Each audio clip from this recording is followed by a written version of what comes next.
A paz do Senhor Jesus, meus irmãos. Bem, hoje nós estamos no nosso 82º dia da nossa leitura anual da Bíblia. E eu gostaria de comentar aqui a respeito do primeiro livro de Samuel, o capítulo 4 ao 7. São 4 capítulos hoje, capítulo 4, 5, 6 e 7. Então, é um resumo bem superficial, porque não dá para fazer um resumo de 4 livros, 4 capítulos, né, em 10 minutos, tá bom? Mas ele começa aqui no capítulo 4 a respeito das duas derrotas que Israel vai sofrer. O versículo 1 e o 2, ele já começa falando de uma derrota que os israelitas sofreram, e nessa primeira derrota, os israelitas perdem 4.000 soldados, 4.000 israelitas, eles vão morrer nesse primeiro confronto. E aí, eles estão guerreando contra os filisteus, perdem 4.000 soldados, aí voltam de novo para buscar a arca.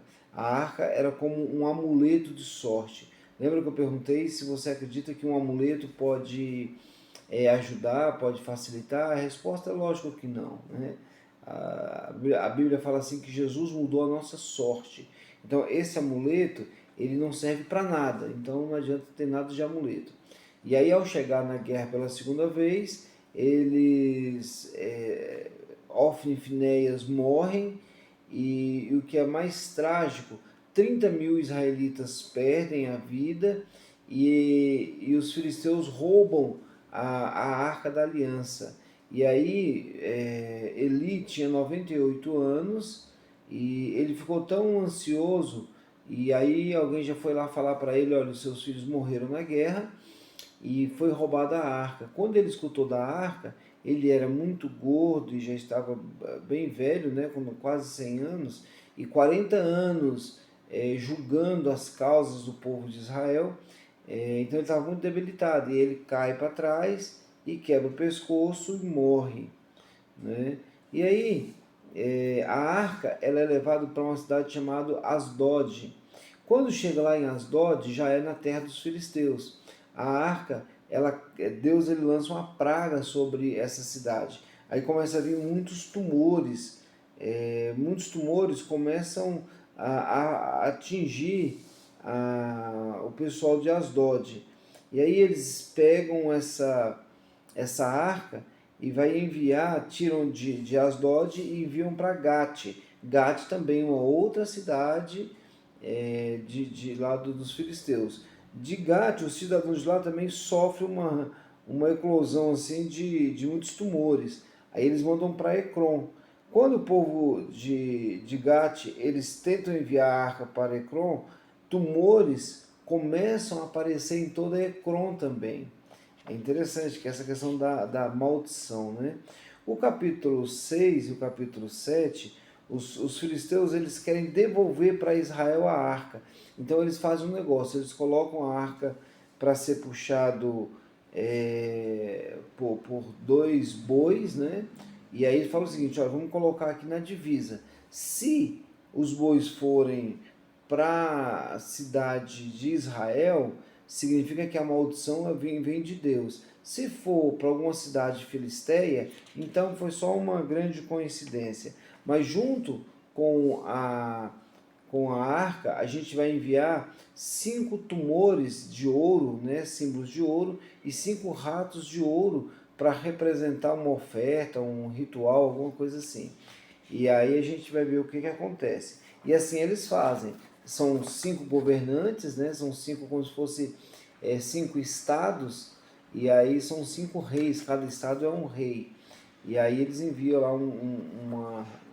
um rato de ouro e um tumor de ouro, e aí os bois começam a caminhar e vão lá para uma cidade lá de Israel, não é?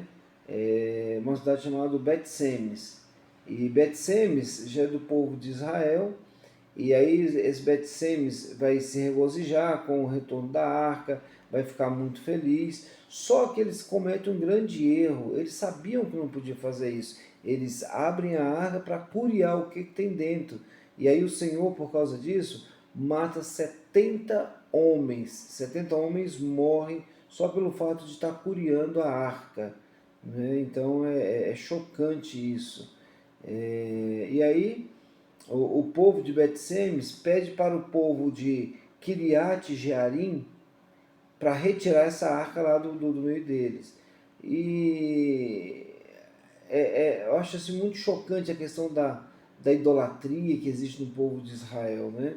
O capítulo 7 vai falar sobre isso, que lá na cidade, porque tinha 20 anos depois desse declínio, Samuel vai levar o povo ao arrependimento. E aí os israelitas precisam destruir os seus ídolos e adorar somente ao Senhor. E Samuel, nesse momento, ele se torna juiz de Israel. Né? Ele se torna juiz lá em Israel. Só que os filisteus atacam os israelitas e os israelitas ficam com medo.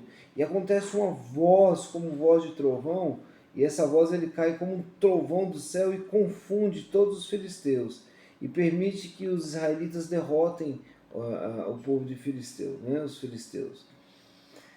E aí o capítulo 7 continua com Samuel ele coloca uma pedra grande para relembrar a ajuda de Deus por ter derrotado os filisteus. E aí esse lugar vai ser chamado de Ebenezer, que significa até aqui nos ajudou o Senhor. Então, Ebenezer. E os filisteus então são forçados a devolver um período de trégua. Os filisteus são forçados a devolver muitas terras que tomaram do povo de Israel. Só que eles não invadem Israel por um período longo aí de tempo. Né? E aí ele se encerra com Samuel viajando por todo Israel durante muitos anos, julgando as causas e julgando o povo de Israel. Tá certo? E assim, olha, eu consegui falar em quase 8 minutos os 4 capítulos. Foi muito rápido, muita coisa, né? Mas você pode ler com calma. Amanhã nós vamos ler o capítulo 8 e a gente vai ver a grande tristeza de Samuel e a tristeza de Deus, porque o povo começa a pedir um rei, começa a ver nas outras nações reis, e aí vou pedir para Samuel um rei. Samuel se entristece, Deus também se entristece. Então, só que amanhã a gente vê isso aí, tá bom? Que Deus abençoe você e tenha uma excelente leitura.